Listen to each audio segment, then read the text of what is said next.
لله الحمد لله الذي سهل لعباده طريق العبادة ويسر ووفاهم قلوب الأعمال بقضائل دونه التي لا تحصر وجعل لهم يوم العين يموت عليهم في كل سنة يتكرر وزكى أبدانه من دار السيئات وطهر أحمده سبحانه وهو المستحق لأن يحمد ويشكر وأشهد أن لا إله إلا الله وحده لا شريك له له الملك العظيم الأكبر الذي جعل لكل شيء وقتا وأجلا وقدر وأشهد أن لا إله إلا الله وحده لا شريك له الشافع المشفع في المحشر اللهم صل وسلم على سيدنا محمد الفاتح لما أغلق والخاتم لما سبق ناصر الحق بالحق والهادي إلى صراطك المستقيم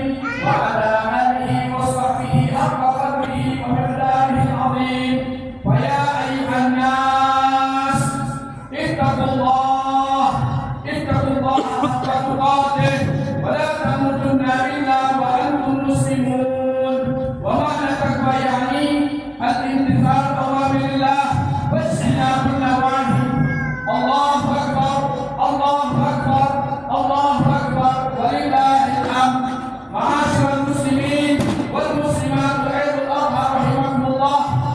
Marilah kita bersama-sama meningkatkan kualitas takwa kita kepada Allah Subhanahu wa taala dengan sebaik-baiknya daripada ketakwaan kita yang kita aplikasikan dalam keseharian kita, yang mana di dalam keseharian kita Allah Subhanahu wa taala memerintahkan kepada kita agar kita menjadi hamba yang bertakwa, yang senantiasa menjalankan perintah-perintah Allah Subhanahu wa taala dan juga selalu meninggalkan larangan yang dilarang oleh Allah Subhanahu wa taala.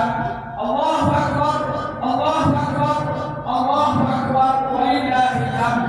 Ma'asyiral muslimin wal muslimat rahimakumullah.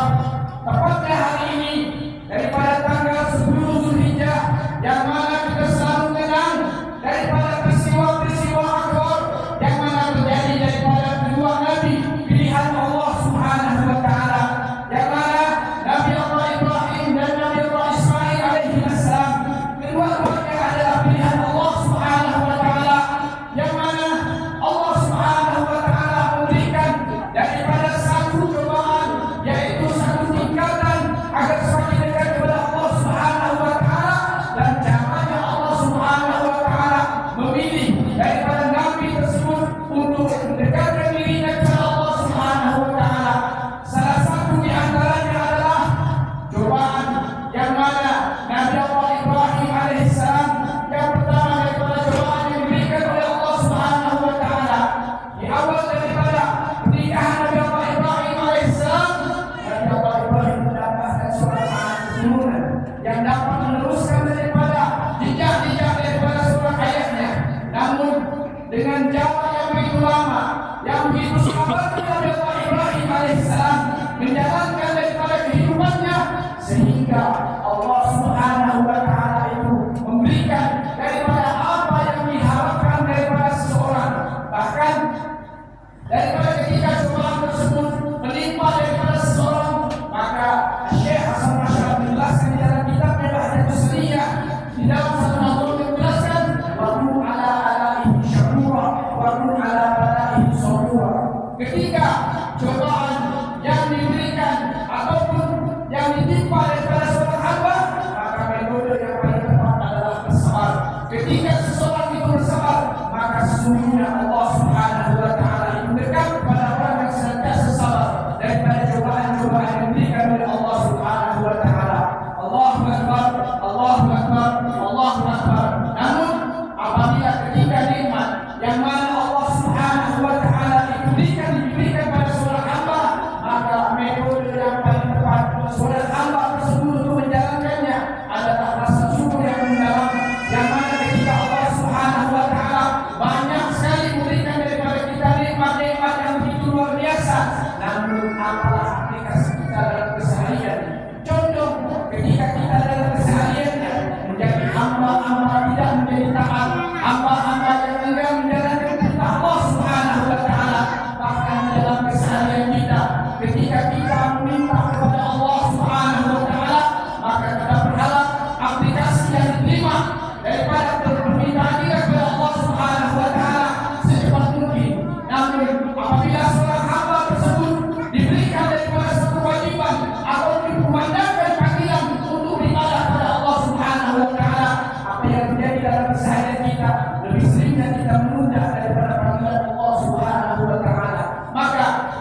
sesuatu yang tak pantas untuk diucapkan daripada orang-orang dewasa, maka sang anak tersebut akan mengaplikasikan di dalam kehidupannya. Maka ketika kita menjadi suami teladan, maka paling pantas dan paling pas adalah kita mencontoh baginda Nabi Muhammad SAW. Suami teladan yang paling bagus, suami teladan yang paling perfect, suami teladan yang paling didambakan. Ketika seseorang menjadikan Nabi Muhammad SAW suami teladannya, maka di dunia dia akan selamat dan di akhirat pasti dia akan selamat jika akan mengikuti baginda Nabi Muhammad SAW. Yang kedua, daripada nasihat Habib Hasan bin Ahmad Baharud rahimahullah taala, beliau menjelaskan juga senantiasa ketika kita ingin menjadikan anak kita baik, memantau daripada perilaku daripada anak-anak kita. Sekarang, bahkan di zaman sekarang, ketika kita melihat daripada perilaku anak-anak kita, ketika kita membiarkan daripada perilakunya bebas-bebas saja, maka ketika seseorang itu tidak memantaunya, jangan salahkan orang yang di luar sana ingin mengubah daripada perilaku anak kita. Bahkan ulama menjelaskan ketika anakmu hebat di luar, maka di dalam rumahlah rem daripada kehidupannya. Maka kedua orang tuanya adalah satu rem, yaitu satu yang bisa dapat mengontrol seseorang tersebut. Ketika kita memantau anak kita, sudahkah tutur katanya baik di hadapan orang tuanya? Sudahkah perilaku dan akhlaknya baik di hadapan orang tuanya? Maka ketika dia sudah baik di rumah, insya Allah ketika dia keluar dari rumahnya, maka dia akan mengaplikasikan apa yang dia dapat di dalam rumahnya. Ma'asyiral muslimin wal muslimat radhiyallahu rahmatullah. Allahu akbar, Allahu akbar, walillahil hamd. Yang ketiga adalah memberikan hukuman kepada anak-anak kita ketika dia salah dalam melaksanakan daripada perintah Allah Subhanahu wa taala. Di zaman sekarang, ketika kita melihat berapa banyak orang-orang tua yang sayang luar biasa kepada anaknya, akan tetapi daripada saling kasih sayang tersebut bahkan menjerumuskan anaknya kepada neraka Allah Subhanahu wa taala. Seperti kita lihat berapa banyak anak-anak muda kita di zaman sekarang dengan kasih sayang orang tua yang membiarkan daripada anaknya tidak menjalankan sholat subuh berjamaah ataupun menjalankan sholat subuh. Bahkan ketika seseorang orang tua menganggap bahwasanya apa yang dia lakukan biarkan saja mereka melakukan, nanti dia akan berubah dengan sendirinya. Subhanallah, di dalam ayat Allah Subhanahu wa taala menjelaskan, innallaha la yughayyiru ma biqaumin hatta yughayyiru ma bi anfusihim. Sesungguhnya Allah Subhanahu wa taala tidaklah merubah satu kaum, melainkan kaum tersebut akan berubah daripada dirinya sendiri. Allahu akbar, Allahu akbar, Allahu akbar, walillahil hamd. Dalam kejadian ini lebih sering kita pandang daripada sendiri kita. Bahkan di dalam rumah tangga kita membiarkan anak kita tidak menjalankan sholat, anak kita membiarkan anak kita tidak menutup daripada aurat, bahkan kita cenderung menganggapnya adalah hal yang biasa, tidaklah mengapa-ngapa di dalam kehidupan kita. Namun ketika di hadapan Allah Subhanahu wa taala, hal ini mengakibatkan kita mendapatkan dosa yang sangat besar di hadapan Allah Subhanahu wa taala. Maka seseorang murid pernah bertanya kepada Sayyid Muhammad bin Abi bin Abbas al-Maliki. Ketika seorang murid tersebut bertanya kepada gurunya, wahai guru, bagaimana ketika kita membangunkan anak kita yang susah daripada bangunnya dengan subuh? Akan tetapi bagaimana langkah kita? Apakah kita terus menjalankan ibadah pada waktunya? Apa kita membangunkan anak kita? Bahkan seorang guru menjawab dengan jawaban yang cerdas. Coba bayangkan ketika hal tersebut terjadi pada dirimu di waktu subuh, rumahmu terbakar, api mulai melahap daripada rumahmu, sedangkan anak yang kau sayangi masih asik dengan tidurnya, masih asik dengan nikmat daripada kasur yang ditidurinya, maka apa yang terjadi? Apakah kau akan membangunkannya? Apakah kau terus berangkat daripada masjid tersebut? Ma'asyiral muslimin wa sholihin rahimahullah. Maka di dalam jawaban ini adalah jawaban cerdas seorang guru kepada muridnya dengan logika langsung mengikuti daripada maksud daripada akal kita. Kenapa demikian? Ketika kau menyatakan sayang kepada anakmu, selamatkan anakmu di dunia dan di akhirat. Selamatkan anakmu daripada kobaran api dunia. Bahkan ketika kau membiarkan anakmu tidak menjalankan perintah Allah Subhanahu wa taala, sama saja kau adalah orang-orang tua yang membiarkan anakmu akan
Ketika daripada empat aplikasi, daripada empat nasihat tersebut, ketika kita menjadi suri teladan dan senantiasa memberikan hukuman ketika dia meninggalkan daripada syariat Nabi Muhammad SAW dan senantiasa memantau anak-anak kita dan terakhir menjadi penasihat ketika kita menjalankan empat perkara ini, insya Allah anak-anak kita akan menjadi anak-anak yang baik, anak-anak yang tumbuh sesuai daripada harapan kedua orang tuanya. Semoga Allah Subhanahu wa Ta'ala menjadikan anak-anak kita anak-anak yang dibanggakan di dunia dan di akhirat, dan Nabi Muhammad SAW bangga kepada anak-anak kita dan keluarga kita, serta menyelamatkan diri kita dan keluarga kita dari api neraka Allah Subhanahu wa Ta'ala. Amin amin ya rabbal alamin. Qala Allah Ta'ala fil Qur'anil Karim, a'udzu billahi minasy syaithanir rajim. Bismillahirrahmanirrahim. Inna a'tainaka al-kautsar fasholli li rabbika wanhar inna syani'aka huwal abtar. Barakallahu lakum fil Qur'anil Karim wa nafa'ani wa iyyakum bima fihi minal ayati wa dzikril hakim wa taqabbal minni wa minkum tilawatahu innahu huwas samiul alim. Aqulu qawli hadha wa astaghfirullaha al-azim li wa lakum wa li sa'iril muslimin wal muslimat wal mu'minina wal mu'minat wastaghfiruh innahu huwal ghafurur rahim. Allahumma salli ala sayyidina Muhammad wa ala ali sayyidina Muhammad. Allahumma salli ala sayyidina Muhammad wa ala ali sayyidina Muhammad. Allahumma salli